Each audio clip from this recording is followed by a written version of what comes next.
بسم اللہ الرحمن الرحیم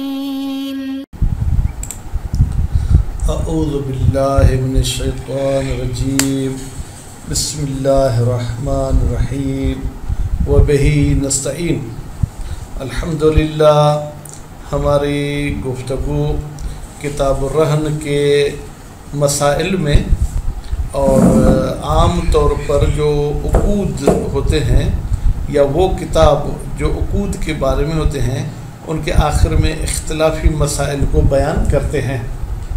تو آج کے درس میں میں صرف ایک مسئلہ آپ کی خدمت میں پیش کروں گا، 10واں مسئلہ۔ ٹوٹل 12 مسئلے ہیں اور انشاءاللہ آخری درس میں ہم 2 مسئلے پڑھیں گے۔ 10واں مسئلہ یہ ہے کہ اگر راہن اور مرتہن دونوں اختلاف کرتے ہیں جناب رہن کی مقدار میں، مثلا راہن کہتا ہے کہ میں نے آپ کے پاس 2 بکریاں رہن پر رکھی تھیں، وہ شخص کہتا نہیں 1 بکری تھی۔ راہن کہتا ہے کہ میں نے آپ کے پاس 20 من گندم رہن پہ رکھے تھے، وہ کہتا نہیں 18 من تھے۔ اب ایسی صورتحال میں کیا ہوگا، کس کی بات مانی جائے گی؟ فرماتے یہاں پر جو ہے جناب ہم راہن سے قسم لیں گے کہ بھئی تم قسم اٹھاؤ کہ کتنی تھی، اس نے قسم اٹھا لیا تو اس کی بات کو مانا جائے گا۔ خوب، اور جو ہے کیا ہے، بعض لوگ آ کے جناب کچھ اور بات کرتے ہیں، یا یوں کہیں کہ حق سے مراد جو ہے کہ رہن کی مقدار نہیں ہے بلکہ المرہون بہی۔ جب اس المرہون بہی پہ آپ توجہ کریں گے تو یعنی وہ حق جس کے بدلے میں رہن رکھی گئی تھی، تو اب گویا کہ ہم کہیں گے کہ بھائی مقدار رہن میں اختلاف نہیں بلکہ اس پیسے، اس قرض کی مقدار میں اختلاف ہے، تو اب پھر بات الٹی ہو جائے گی۔ مرتہن کہتا ہے کہ نہیں بھائی میں نے 2 لاکھ آپ کو قرضہ دیا تھا، وہ بولتا ہے 1.5 لاکھ قرضہ دیا تھا۔ تو اب پہلے جو میں نے بات بتائی وہ تو رہن کی مقدار کے حوالے سے اس کو فی الحال آپ چھوڑ دیں، آپ ابھی آئیں اس حق کے بارے میں اختلاف ہے جس کے بدلے میں رہن رکھی گئی ہے۔ تو یہاں کہتے ہیں راہن صاحب جو ہے کہ قسم اٹھائیں گے، کیوں؟ اس لیے کہ راہن منکر ہے 2 لاکھ کا، مرتہن مدعی ہے 2 لاکھ کا، والیمین علی من انکر۔ خوب، اس کے بعد پھر فرماتے ہیں کہ اگر اختلاف ہو ان کا رہن میں یا جو ہے کیا ہے مثلا امانت میں، فرض کرے کہ راہن کہتے ہیں کہ میں نے تیرے پاس امانت رکھی تھی یہ چیز، مرتہن کہتے ہیں نہیں بھائی یہ تو رہن تھی، میں اس سے جو ہے کیا ہے قرضے کا حق لے سکتا ہوں۔ ایسی صورتحال میں کیا ہوگا؟ فرماتے ہیں ایسی صورتحال میں بھی مالک یعنی جس کو ہم لفظی طور پر راہن کہہ رہے ہیں وہ قسم کھائے گا، اس لیے کہ وہ منکر رہن ہے اور اصل عدم رہن ہے، تو نتیجے میں یہاں بھی راہن کی بات یا اس مالک کی بات مانی جائے گی۔ دیکھیں جہاں پر بھی قول صحیح ہوتا ہے اس کے مقابلے میں پھر دوسرے اقوال بھی ہوتے ہیں جن کو آپ اقوال ضعیفہ کہہ سکتے ہیں، تو وہ قول کی لیے کہتا ہے کہ نہیں ممسک یعنی مرتہن صاحب قسم اٹھائے گا، جو مرتہن بات کہے گا پھر ہم اس کی بات مانیں گے۔ اس کے بعد پھر کہتے ہیں کہ اگر راہن اور مرتہن دونوں اختلاف کرتے ہیں عین رہن میں، مثلا راہن کہتا ہے کہ میں نے تیرے پاس عبد رہن رکھا تھا، مرتہن کہتا ہے نہیں بھائی کنیز کی بات ہوئی تھی، تو یہاں پر بھی راہن صاحب قسم اٹھائیں گے اور جو ہے ہم یوں کہیں گے کہ پھر عبد والی رہن بھی باطل ہو جائے گی، جاریہ والی رہن بھی باطل ہو جائے گی۔ اور اگر اس رہن کو ایک عقد لازم میں شرط کیا گیا تھا تو پھر اس صورتحال میں کہتے ہیں کہ دونوں جو ہے کیا ہے وہ قسم اٹھائیں گے، اس لیے کہ ایک لحاظ سے دونوں منکر ہیں، ایک لحاظ سے دونوں مدعی ہیں۔ تو ہم مزید انشاءاللہ جو ہے یہ عبارت میں پڑھتے ہیں کہ ہم نے جو کچھ بیان کیا آیا وہ عبارت میں موجود ہے یا عبارت میں موجود نہیں ہے۔ خوب، العاشرۃ سے پہلے بھی المسئلہ کو آپ تقدیر میں رکھیں، یعنی المسئلۃ العاشرۃ 10واں مسئلہ۔ لو اختلفا، اگر راہن اور مرتہن دونوں اختلاف کرتے ہیں فی قدر الحق المرہون بہ، اس حق کی مقدار میں جس کے بدلے میں رہن رکھی گئی ہے، یعنی یوں کہیں کہ جو مرتہن نے راہن کو دی ہے رقم اس میں اختلاف کرتے ہیں. حلف الراہن، تو راہن صاحب جو ہے کیا ہے وہ قسم اٹھائیں گے کس پر کہ اتنی مقدار تھی. الاقرب، اقرب اس میں تفضیل کا صیغہ ہے، یعنی صحیح تر قول کے مطابق یہ ہے لأصالت عدم زیادت. بھائی دلیل کہتے اصل یہ ہے کہ زیادہ رقم نہ ہو، اور دوسری بات یہ کہ وہ براءت ذمت ہی منہا، اصل یہ ہے کہ راہن صاحب بری ذمہ ہو منہا اس زیادت سے. اور تیسری دلیل وَلِأَنَّهُ مُنْكِرٌ، راہن صاحب جو ہے کیا وہ منکر ہے.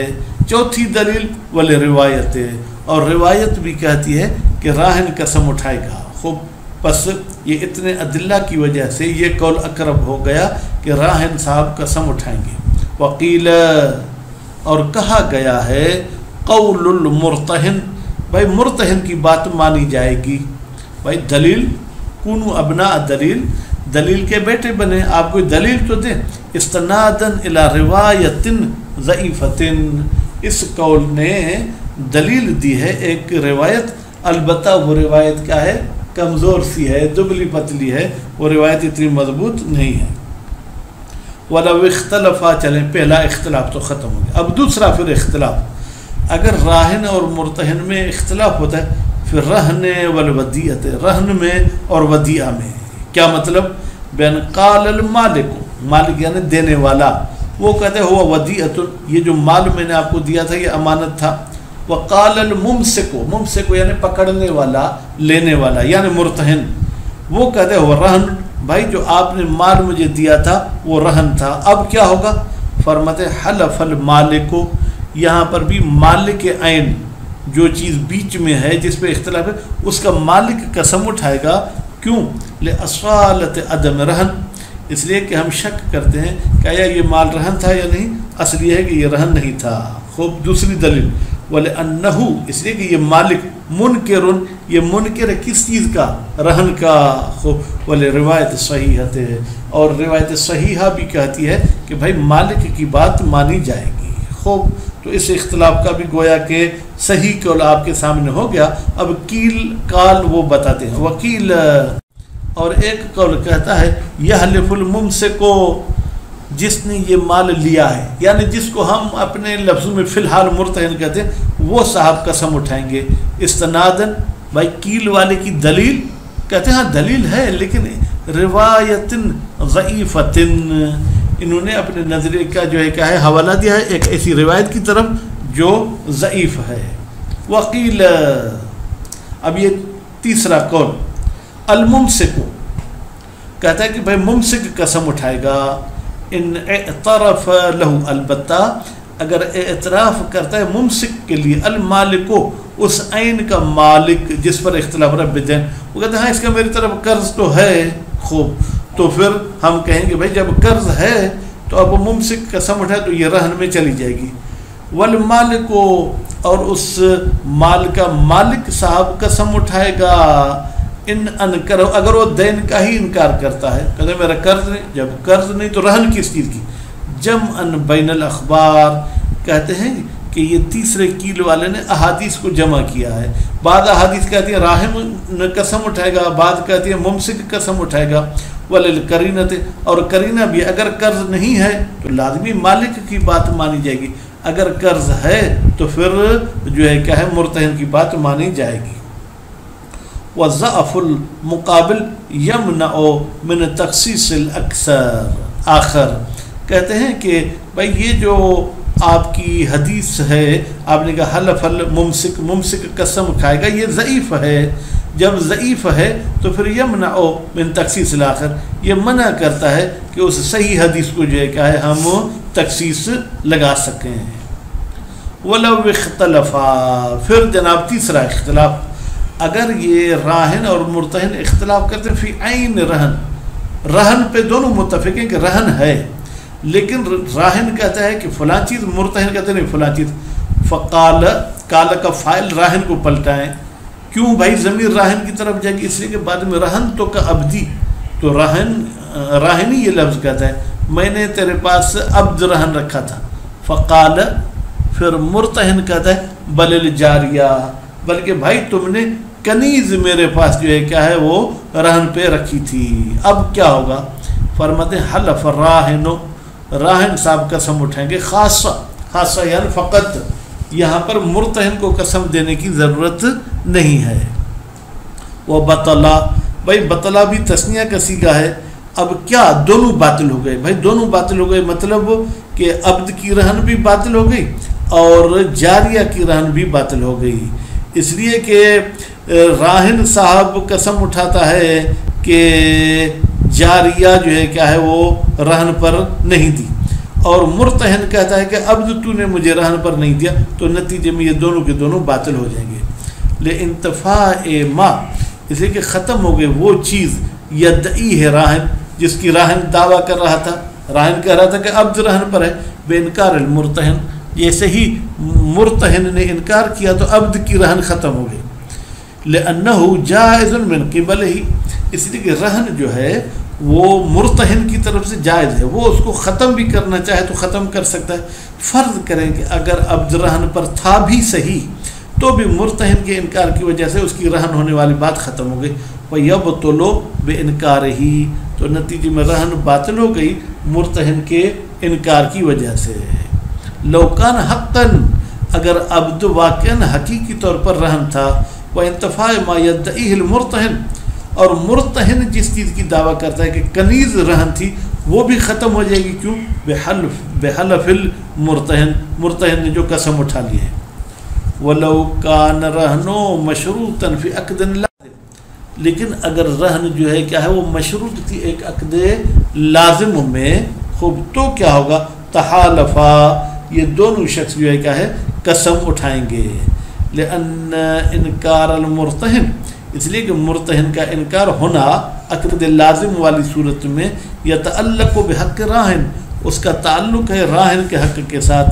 حیث انہ یدعی عدم الوفاء اس لیے کہ یہ شخص جو ہے جناب مرتہن دعویٰ کرتا ہے عدم الوفاء کہ راہن وفا نہیں کر رہا بشرط الذی اس شرط پر ہو رکن من ارکان ذالک العقد اللازم جو رکن ہے اس عقد لازم کا. ویرجع الاختلاف تو حقیقت میں پھر رجوع کرتا ہے ان دونوں کا اختلاف الی تعیین ثمن کے معین ہونے میں. اس لیے کہ رہن کی وجہ سے بھی ثمن کم اور زیادہ ہو سکتی ہے. لأن شرط رہن من مکملات ہی اس لیے کہ رہن کی شرط اس ثمن کو مکمل کرنے والی چیز ہے. فَكُلٌّ يَدَّعِي ثَمَنًا غَيْرَ مَا يَدَّعِيهِ الْآخَرُ پھر گویا کہ مرتہن ایک ثمن کی دعویٰ کرتا ہے راہن دوسری ثمن کی دعویٰ کرتا ہے. مثلا دیکھیں انسان ہے اگر رہن ہو تو کچھ قیمت میں انسان کمی کر سکتا ہے. اگر رہن نہ ہو یا رہن کی مقدار کم ہو تو پھر قیمت بڑھ سکتی ہے. خوب پیدا تحالفا بطل رہنو تو جب ان دونوں نے قسم اٹھا لیا تو یہ رہن باطل ہو گئی.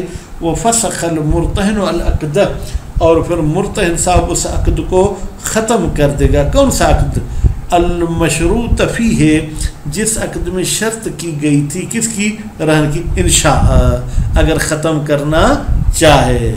ولم یمکن استدراکہ اور ممکن بھی نہیں ہے کہ جناب اس رہن کا استدراک کیا جائے.